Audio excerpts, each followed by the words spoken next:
है भारतीय जनता पार्टी के वरिष्ठ नेता और मेरे बड़े भाई चौधरी जसवंत सिंह जी, अखिल भारतीय बिश्नोई महासभा के हमारे राष्ट्रीय अध्यक्ष श्री देवेंद्र पुरिया जी, सरपंच साहब, एक्स सरपंच साहब, भाई शिवराज जी, मंचासीन सभी सम्मानित नेतागण, बुजुर्गों, नौजवान साथियों, प्यारे बच्चों, सबसे पहले तो इतनी गर्मी में आप इतनी भारी संख्या में अपना साथ, अपना सहयोग, अपना आशीर्वाद देने तो यहाँ पर पधारे हैं, इसके लिए आप सबका हाथ जोड़ के मैं धन्यवाद करता हूँ, अभिनंदन करता हूँ।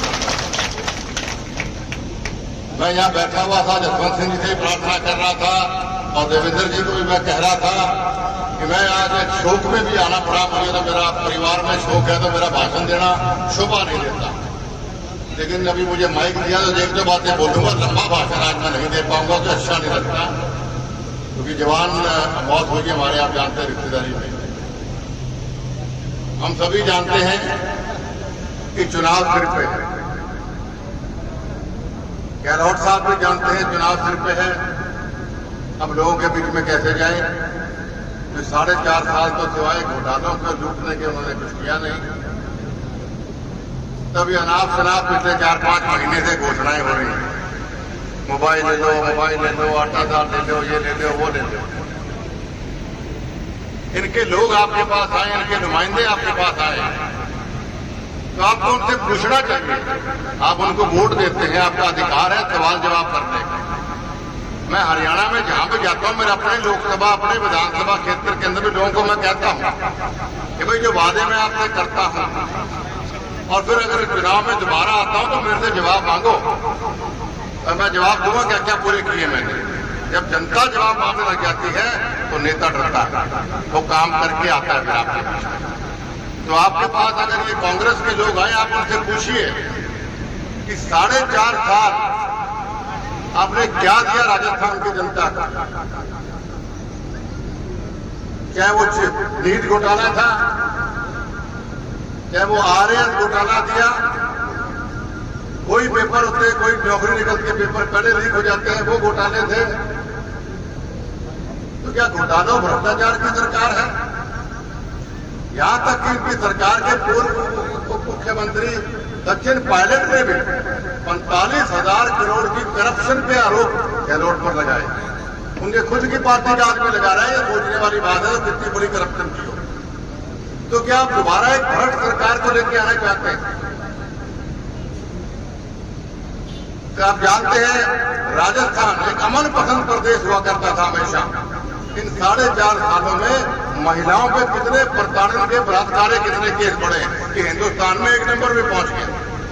दलितों पर यहाँ का अत्याचार हो रहे हैं, किसान यहाँ का दुखी है, हर वर्ग का भी सरकार है। अब लोगों का ध्यान हटाने के लिए ये आपको तोड़ा रहे झुंझुना। तो साथियों, मेरी आपसे प्रार्थना है 4.5 साल याद रखने हैं, वरना दोबारा से गलती कर दी तो फिर 4.5 साल भुगतना पड़ेगा, 6 महीने झुंझुने लेने पड़ेंगे।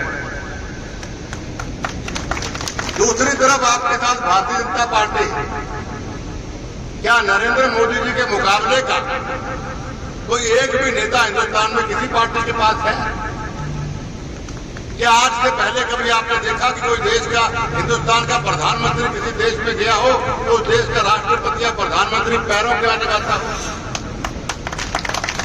ये सम्मान हिंदू प्रधानमंत्री का तो है ही, ये सम्मान मोदी जी ने हमारे देश को दिला के दिया, जो आज से पहले हमारे को कभी नहीं मिला। आज हमारा भारत विश्व गुरु बनने के कगार पे है। क्या कभी कोई हिंदुस्तानी सोच सकता था कि हमारा प्रदेश, हमारा देश विश्व गुरु बन सकता? ये किसकी वजह से? ये मोदी जी की वजह से।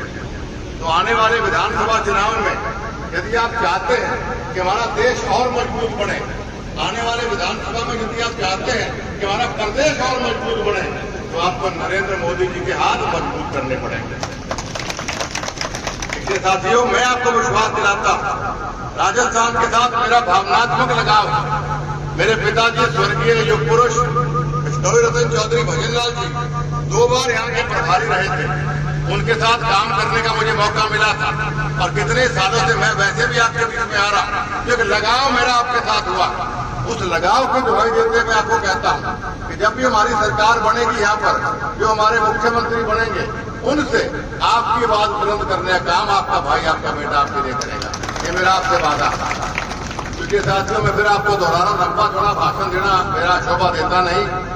आज मैं सरपंच साहब का, सरपंच साहब का, सभी ग्रामीणों का मैं आभार व्यक्त करता हूं कि हमें आशीर्वाद देने आए, और उम्मीद, अपेक्षा, प्रार्थना आपसे भी करता हूं कि जो संक्षेप में जो बातें मैंने आपको समझाने का प्रयास किया, उन पे आप गौर करेंगे और अपने परिवार के भविष्य के लिए, अपने बच्चों को उज्जवल भविष्य के लिए और प्रदेश के उज्जवल भविष्य के लिए आप भारतीय जनता पार्टी का साथ देंगे। आपका बहुत बहुत धन्यवाद। नमस्कार।